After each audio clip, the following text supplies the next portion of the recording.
Hey everyone, ZeroJD here with the XBLA fans channel. Here you get a quick taste of Pixel Gladiator, a sort of wave-based survival game where you got this like endless survival thing is essentially stay alive until you die with a whole bunch of money to start out with. And then you got these arenas where you're kind of just staying alive. So let's see. So the survival one actually gives you access to all the goodies right off the bat. I think the arenas kind of limit you what you have.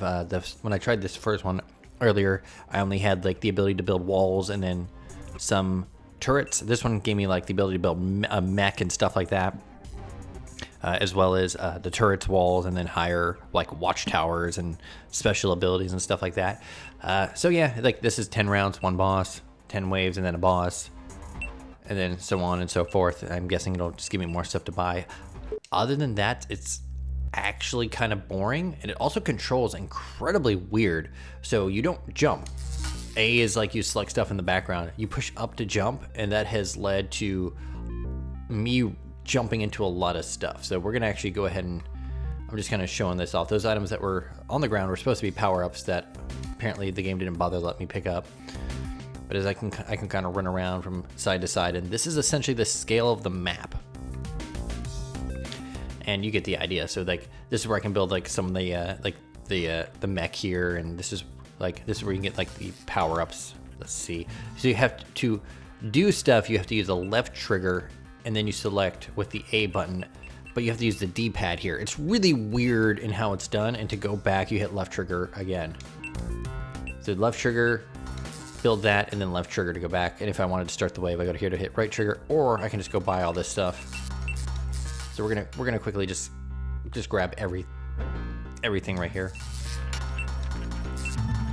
And quickly do like a wave so you can see what's up. Let's go ahead and just do it. And of course I have different weapons, but I'll explain that once it kind of gets to a normal thing. But as you can see there, I finished the wave. Very basic. Also, that doesn't work. See, I don't think you can actually pause out of the game, because that's what happens when you hit start. So I have to hit the right bumper to go to the main menu. It's really poorly, like really badly laid out. So let's just do a normal sort of thing. So like I said before, you have to defend this reactor in the middle. When the bosses come, I don't think they can damage it. I've gotten to the first boss and then So let's go ahead and get the rifle, and we'll go ahead and just start a wave. I don't really need the walls because this is a very easy wave. I can cycle my weapons. If you see the top left, that doesn't actually pause it. The top left actually has, God, I hate the way that they did the jump.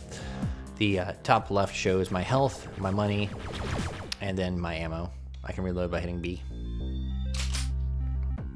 We're just gonna go, because these waves are not hard at first. And this is it. New enemies are introduced slowly. I've seen a whole bunch of weird stuff in the sort of survival mode because I get to ramp it up real fast as I want. I don't have enough money for anything, so let's go. I kind of want to save my money so I can be ready for the boss, because the boss spawned right in the center for this, and the turrets didn't really help with that. For those curious, this is a very easy 1K gamer score if you just want to kind of dedicate the time to get this done. All but like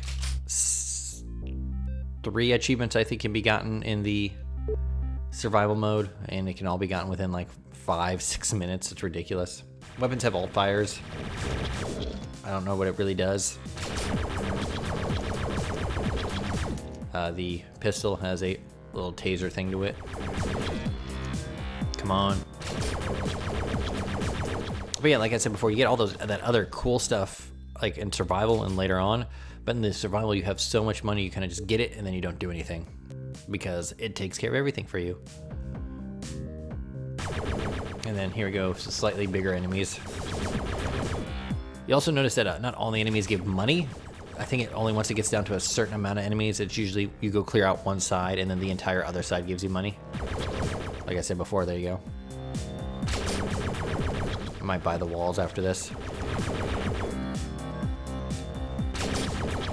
There we go. So, oop, can't stand on top of it. What can I buy? Nothing. Because the flamethrower would... I hate how weirdly it's set out. Can I buy anything for here? Nope. All right, let's go.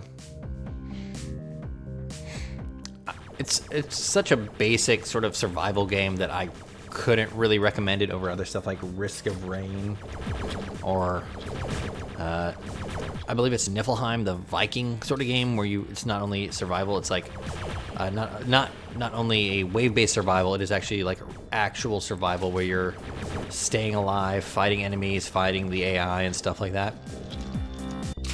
This just seems so basic that it's almost just kind of boring. That and the weird stuff that it does with its menus and stuff, it just doesn't feel right.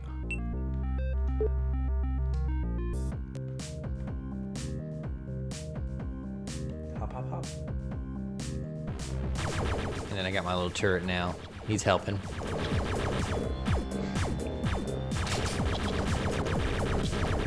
Finish this off, and I haven't done anything outside of the survival in this first what's it called, first thing, because I don't really feel too motivated to play this game.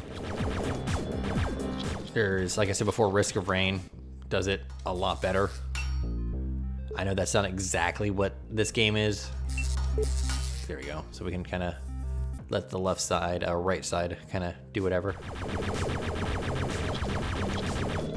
The issue with what I had before is when I got to the boss, like, he wasn't hard to damage. It just took forever to like do damage, and it just got super boring.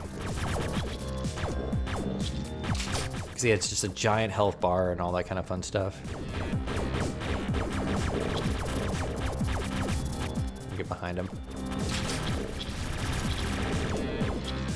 Ooh, looks like that does pretty good damage.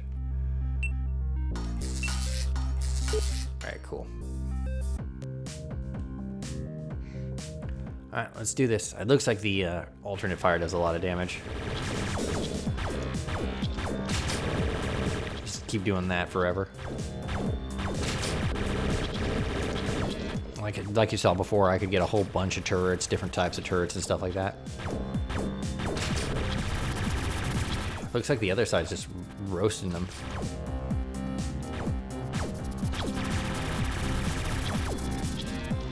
Cool. So I think the next one, oh, and I hit the start button, but it doesn't really matter. I don't think I had enough money to do anything anyways. So he should, yep, there he is. So this guy is essentially, the only way you can dodge him, hurt him is actually just shooting that little, in the middle part. So let's wait.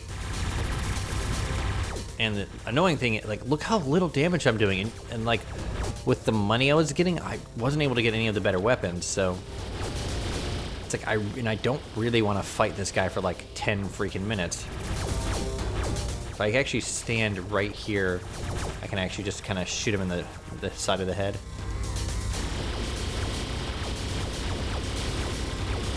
Wonder if I can just do this. All right, that does a pretty decent amount of damage.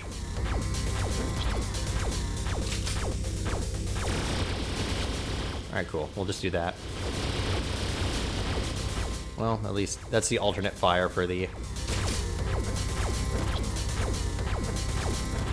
what's it called? The freaking, I don't know, I forgot the pistol.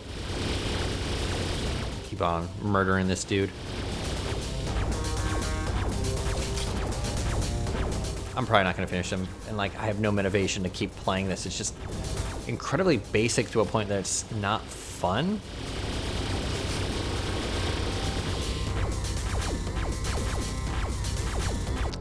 There, that's it. And then like once that's done, that's it. That's Pixel Gladiator. There are things that are far more interesting that are out there. Let's go in here. Quickly grab these so that I can actually kind of show it off. So these are just power-ups. And I think once you kill bosses, you get them. I mean, like, Y button isn't used. Why couldn't that be the interact? Why does it have to be up for jump and all that? Like, anyways, I am ZeroJD. This is the XBLA fans channel. I would not recommend this game. There are a whole bunch of other things you could be getting and playing with. Thank you for watching. This is Pixel Gladiator. Have a nice day. Bye.